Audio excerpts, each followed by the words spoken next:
여러분 안녕하십니까? 우수근의 한중일TV 우수근입니다. 네, 이번에는 2021년 동북아 주요 각국에 대해서 전망해 보도록 하겠습니다. 네, 2020년 12월 말 현재 국제사회는 한마디로 흉흉하다, 꿀꿀하다, 뒤숭숭하다 라고 표현될 수 있을 것 같은데요. 하지만 그 속에서도 2020년 한 해의 각국의 갖고 온 궤적 2021년 각국 어떻게 될 것인가 라는 것이 어느 정도 전망이 되어진다라는 생각이 듭니다. 정말 단적으로 보면요. 콩 심은 데 콩이 나지 팥이 나겠습니까? 2020년 한 해 동안 이 주요 4강은 과연 어떤 모습으로 2021년의 그 씨를 뿌렸는지 그것을 한번 보면 알 수 있다는 것이죠. 먼저 미국입니다. 미국은요. 와, oh dear, oh my god 이라는 표현으로 형용이 될 수 있을 것 같습니다. 정말 맙소사, 정말 어떻게 또 이렇게 이런 일이 이러니 저게 정말 미국이 맞아? 라는 식이 계속 전개될 것 같은데요. 이런 미국을 우리말 전례 없는 이 단어로 형용이 충분히 가능하다는 생각도 듭니다. 먼저 전례 없는 대통령 도널드 트럼프 씨가 4년 동안 집권을 했죠. 그래서 전례 없이 미국을 국내외적으로 흔들어 버리고 말았죠. 미국이 국내 대립과 반목이 전례 없이 심해지고 국제사회에서 미국의 위상은 전례 없이 떨어지고 말았지 않습니까? 게다가 지금 현재 대통령의 패배한 것을 인정하지 않고 전례 없이 지저분한 모습을 보이고 있죠. 그러다 보니까요 2021년 미국은요 이 전례 없는 트럼프의 전례 없는 더티한 모습에 대처하느라고 여념이 없을 거라는 생각이 듭니다. 이와 같은 상황을 고려할 때 미국의 외교가 정말 뜻대로 잘 되기는 쉽지 않을 거라는 생각이 드는 것은 합리적인 사고라는 생각이 듭니다. 예를 들면은 집 안에 불이 났습니다. 집 안에 불이 났는데 어떻게 바깥일에 그렇게 많이 신경을 쓸 수 있겠습니까? 미국은 2021년 외교가 그렇게 잘 나가긴 쉽지 않을 거라는 전망이 가능한 상황인 것이죠. 다음 두 번째로 중국입니다. 중국은요 한마디로 중국 짜요, 중국 짜요라는 표현이 가능할 것 같습니다. 중국 짜요, 파이팅, 중국 파이팅. 지금 중국 내부에서 중국 사람들이 여기저기서 자신감이 넘쳤고 중국 짜요, 중국 짜요, 우리는 할 수 있다 라는 식으로 똘똘 뭉치고 있는데요.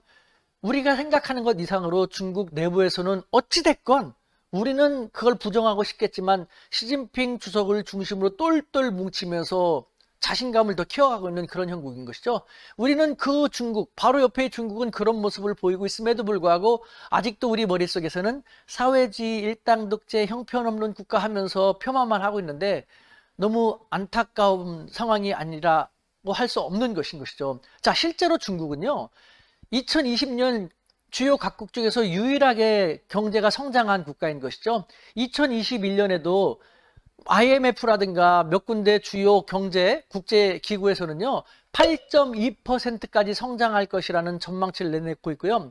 영국의 유명한 경제경영연구소 CEBR이라는 곳은요 당초 2035년경이면은 중국의 GDP가 미국을 추월할 것이라고 했지만 2020년 동안 코로나19 대처 모습이라든가 미중 패권 전쟁의 모습을 보면서 중간중간에 수정을 하면서 2032년, 2030년 그리고 2028년경이면은 중국이 미국을 추월할 것이다 라는 식으로 최종 보고서를 내놓고 있는 그런 상황입니다. 네, 그러다 보니까요 당초 미국이 중국에 대해서 공격하게 된 하나의 계기가요 중국이 추구하고 있는 중국 제조 2025가 있었죠. 중국 제조 2025 무슨 말이냐?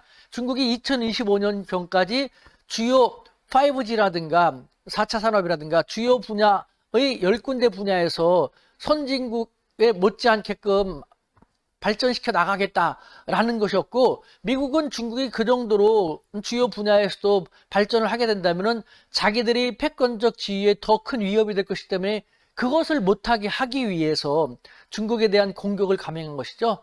중국은 눈치 보면서 하다가 현재는 당당하게 우리는 우리 길을 갈 거야 라는 식으로 자신감을 갖고 있는 그런 상황이라는 것이죠.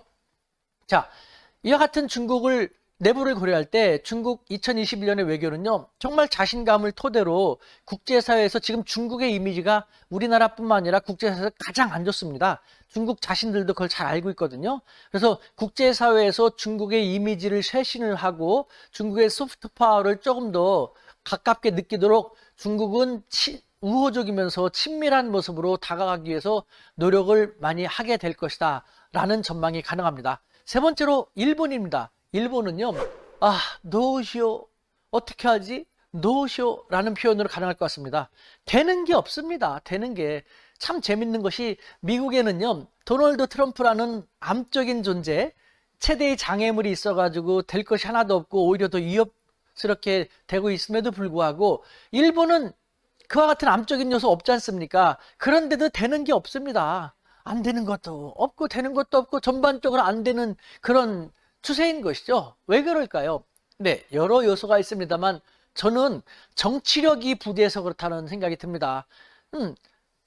강한 카리스마를 가지고 위기를 잘 대처해 나가는 그런 정치 지도자가 없고요. 자기들의 기득권을 지키기 위해서 갈팡질팡 우왕좌왕하면서 이렇게 했다 저렇게 했다. 국민들은 그런 정치에 대한 불신이 크게 달해 있기 때문에 무관심하고 관심이 없죠. 그러니까 정치권들은 또 무슨 문제가 생기면요, 총리라든가 주요 포스트에 주요 정치인만 싹 갈아치우고 자민당 정권은 계속 그대로 가죠. 그렇기 때문에 일본이라는 자민당 정권은 유지가 되겠지만 그 자민당 정권의 정치인들의 기득권을 유지하기 위한 측면에서 일본이라는 국가는 계속해서 추락해 나갈 것이고, 추락해가는 일본, 과연 얼마나 많은 외교력을 발휘할 수 있겠습니까? 쉽지 않은 것이죠. 자, 러시아입니다. 러시아는 우리하고는 좀 많이 떨어져 있는 듯한 느낌이 들어갖고 간단히 말씀드린다면요, 러시아의 외교적인 전망도 밝지는 않습니다. 러시아 현재 코로나19 가장 심각한 상황 속에 놓여 있고요. 그 대처도 지금 그렇게까지 썩 잘한다는 평가를 할 수가 없습니다. 게다가 러시아의 푸틴 대통령이 장기 집권으로 인해서 그에 대한 후유증, 그를 둘러싼 다양한 문제가 지금 속출하고 있거든요. 그렇기 때문에 2021년에는요, 이 코로나19라든가 그로 촉발되는 다양한 사회 문제뿐만 아니라 푸틴 대통령의 장기 집권으로 따르는 다양한 문제가 연쇄적으로 표출될 수 있기 때문에 푸틴 대통령은 외교보다는 그 국내 문제와 자기의 집권 기반을 더 신경 쓰는 그런 한 해가 될 것이라는 생각이 듭니다. 자, 우리 대한민국 외교에 대해서는 따로, 대한민국은 그만큼 소중하니까요, 따로 만들 것이기 때문에 그것을 참고해 주시기 바랍니다. 대한민국 파이팅입니다.